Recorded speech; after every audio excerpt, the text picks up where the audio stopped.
It's water. It saves lives. It destroys life. It can heal and it can spread illness and disease. It cleanses and purifies, and if polluted, will dirty things up. It can still the mind, like the water you heard in the guided meditation. It could calm the heart. It could cool the pain that might be going on in your life right now. Or it can infuse fear and dread, like those who might be near a hurricane or a flood. It is a key component of rituals and ceremonies, blessings, and holiness. It is dynamic and the most important molecule of our life, water. Water is powerful. It's an elemental thing that we live by, of course, because this is Elemental Living Month. It saves, it can dissolve. Oh, here's some fun facts. It can dissolve more substances, I didn't know this, than any other liquid, including sulfuric acid. As Helen was telling you, 70% of the human brain is water. 66%, 60-ish percent of the human body is water, so we're full of water. I know we've been told at one time or another in our lives we're full of something, but what we're really full of is water. It regulates the Earth's temperature. It is alive and active, and it covers our planet. A person can live a month, like Ellen said, without food, but only about a week, maybe a little more, depending on how much water you drank before, without water. There is an estimated 326 million trillion gallons, 326 million trillion gallons of water on Earth. I don't know who counted that, but probably the same guy that counted this. In a gallon, there is 90,921.8 drops. One molecule didn't just quite get there. There is 1.67 sextillion molecules per drop. A sextillion is a 1 followed by 21 zeros. That's even more than Jeff Bezos. 1.67 sextillion molecules per drop of water. A drop of water. Now, water molecules are unique among the molecule family.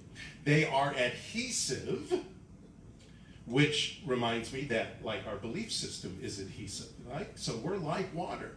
We are adhesive. Our thoughts and feelings are bonded to our belief system, and thus what the law brings into our experience. Water is cohesive as well. Like our thoughts and feelings, it sticks, it gets stuck with habits. The habits we have in our lives, the beliefs we have in our lives.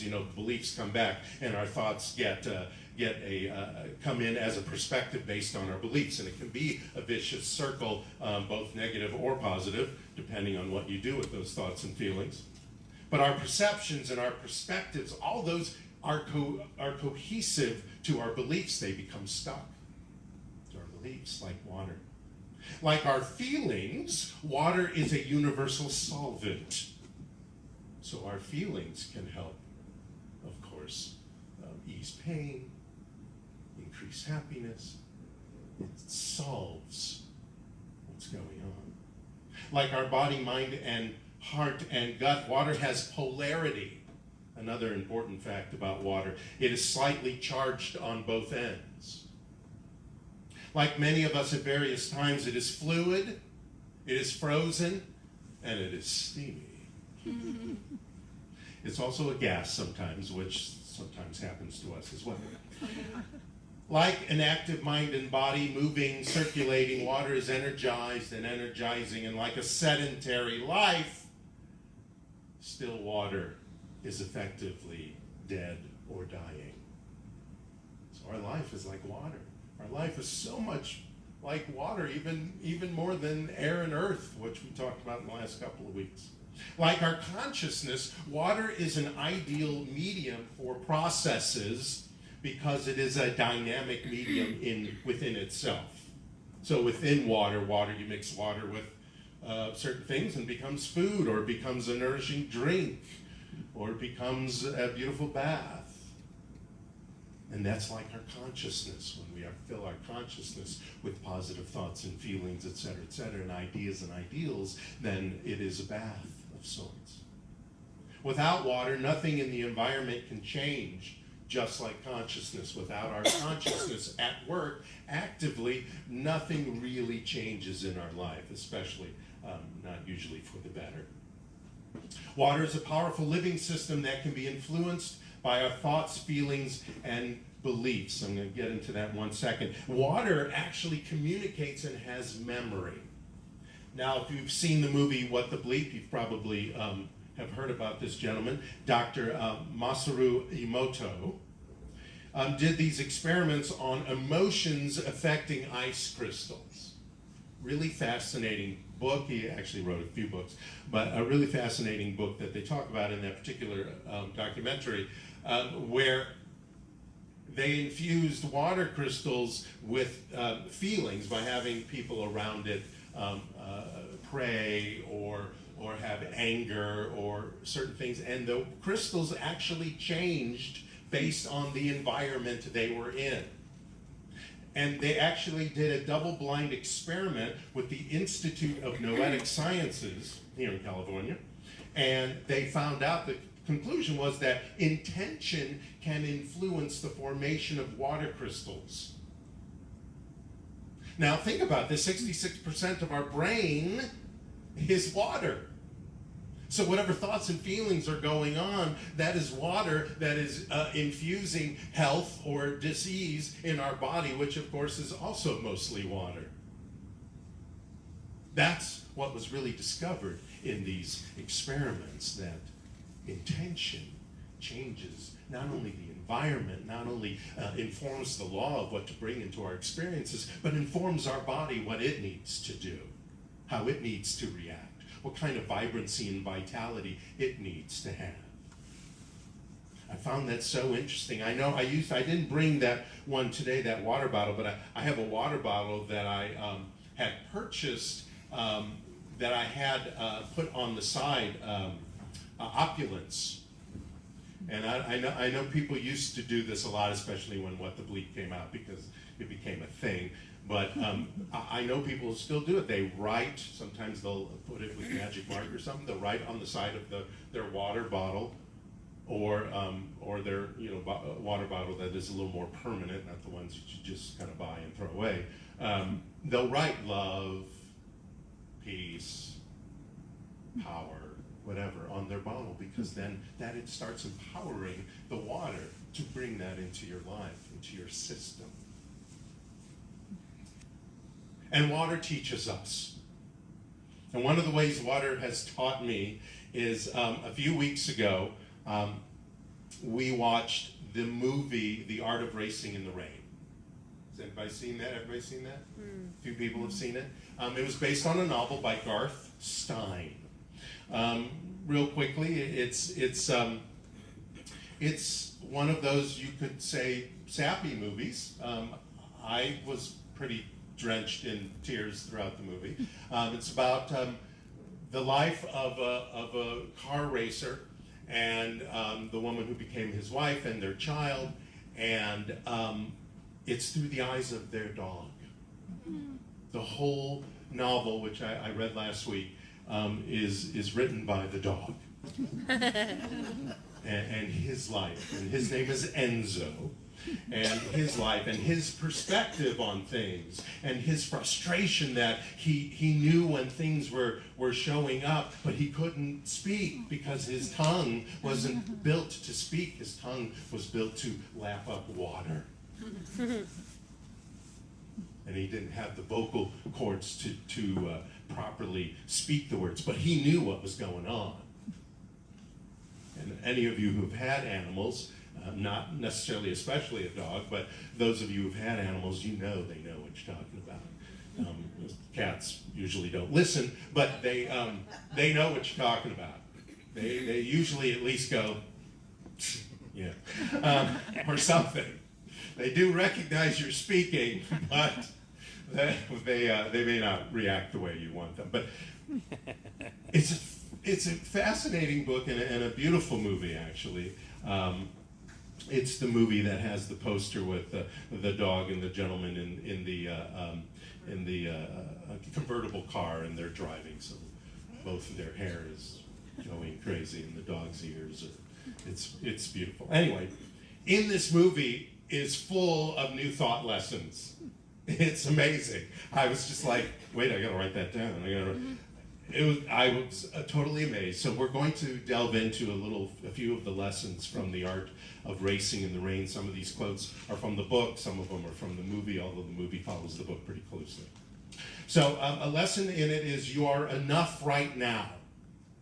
They don't say that directly, but that's what I got out of it. You are enough right now. And one of the quotes was, inside each of us resides the truth. But sometimes the truth is hidden in a hall of mirrors. Sometimes we believe we are viewing the real thing when in fact we are viewing a facsimile, a distortion. Now that gets into what our yearly theme is, which is perception. We're talking about perception all year, or perspectives. What is your perspective, your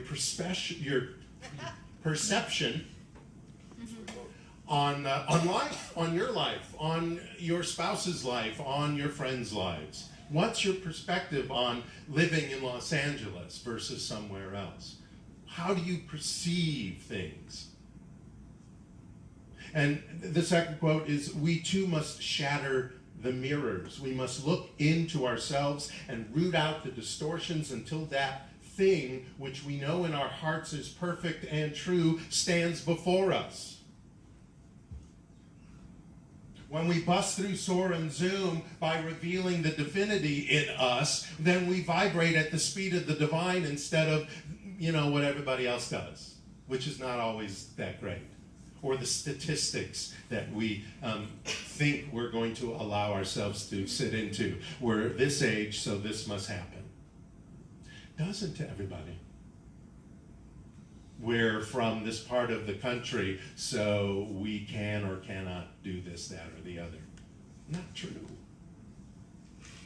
When we shatter those mirrors, when we know who we are, then we stand centered and grounded in the divine that we are, and we perceive and have the perspective of all of our thoughts and feelings coming from that grounding, from that centering. They talked about declare your choice of focus in this movie and book. And it says, in racing, your car goes where your eyes go. So what are you focusing on? Not necessarily with these eyes, but the eyes inside of you, your insight. Where are you focusing that insight on? That's what they're asking. The best drivers, it said, don't dwell on the future or the past. The best drivers focus only on the present. Reflection must come at a later time. This book is so unbelievable. I wish I would have had the ability maybe to write such a thing. It's just like he took the science of mind or similar philosophies and just kind of wrote a story around it. I did a musical once based on Hello Mudda, Hello Fada. Remember that song? Hello Mudda, Hello Fada. And somebody took all Alan Sherman's songs and just kind of made a story around them. I suppose they do that with the Cher musical and they do that with the Tina Turner musical. But he was taking all these fabulous concepts that we learn, that we work into our lives, and put it into a novel. The best drivers don't dwell on the future or the past. The best drivers focus only on the present. Reflection comes at a later time. The power of now.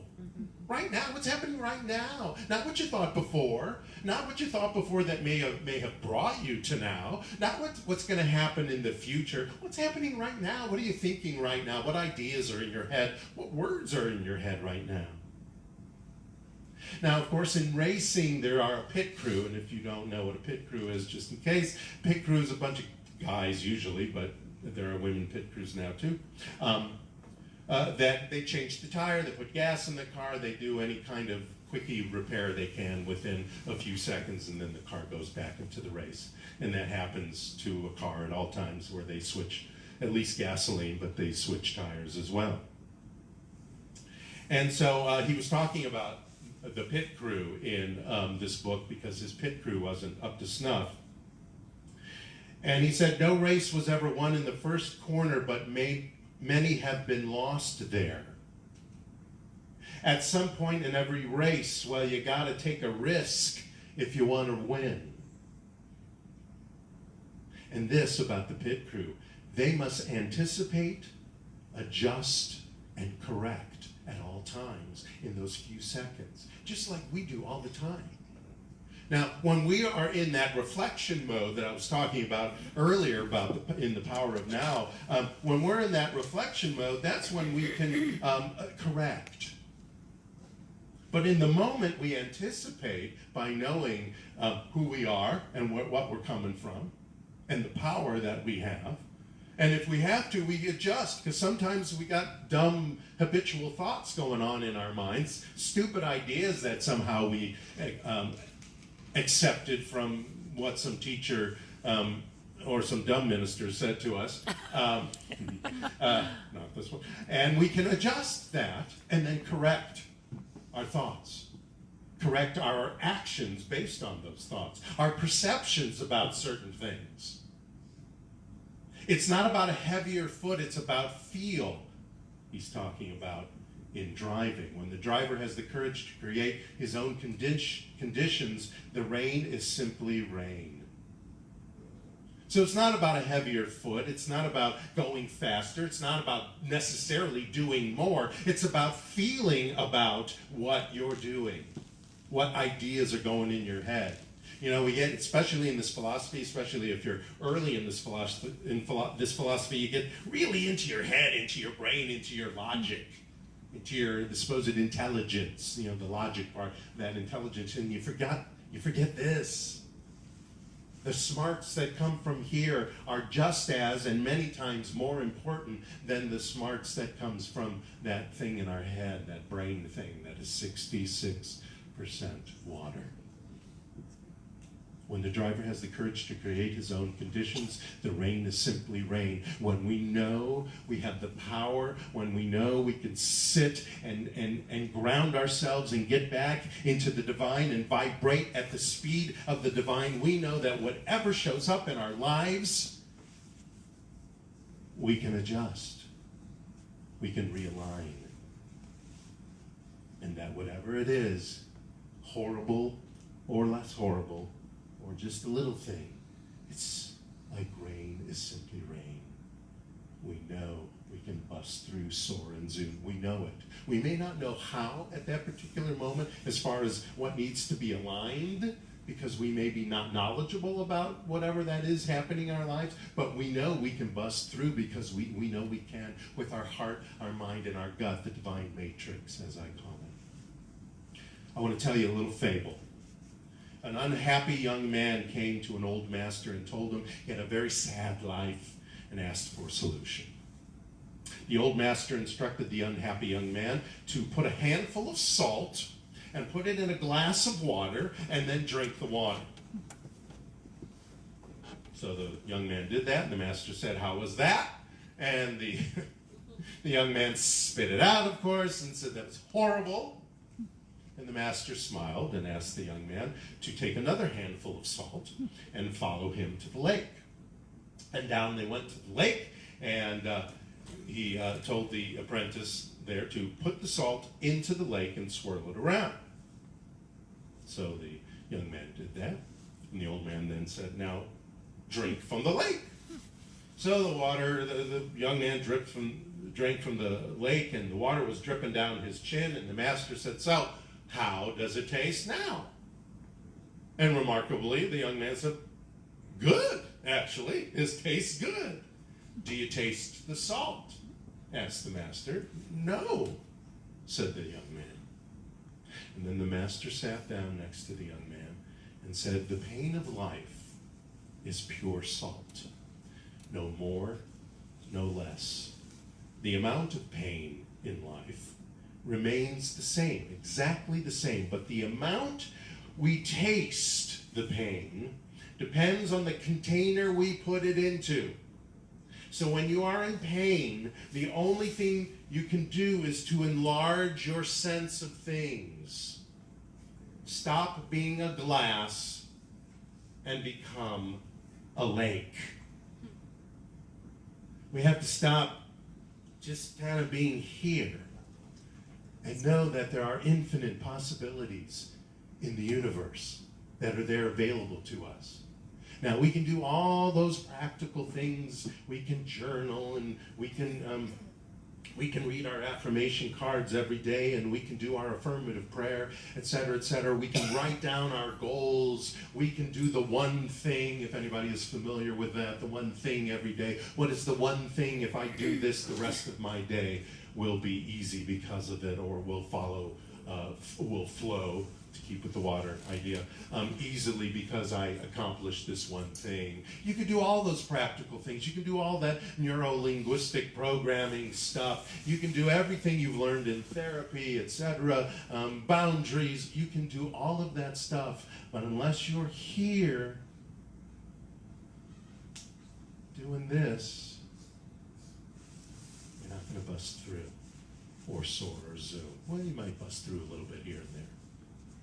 Your intellect may help you. But if you really want to engage, if you really want to move through anything that's going on, or upgrade anything that's going on, then centering yourself and knowing that I have the whole universe at my beck and call. The law just sits there and waits for you. I don't know if it actually sits, but is there waiting for you. Be the lake. Don't just sit there and be sucked and sit in this glass of whatever's going on. Oh, I have to stay in this job. I'll never look for another job because this is all secure and everything, but I hate my life in this job. Just sit in this glass. I'm not telling you to go quit your jobs, but open yourselves up to the lake, so that the salt, the pain, is not affecting you as much. It may be still there, but you can overcome it. You can bust through it. To live out our fullest, we must become the lake and flush out the negative with overflowing positivity. We must fill our minds and hearts with the best words that we say in our mind, the best ideas, the loftiest ideas we can come up with, the most loving thoughts and feelings that we can have every day, every moment. It gives us a base. It re-empowers us. We're never not empowered, but it re-empowers us because it brings our intention and our focus and our consciousness to the power of which we are.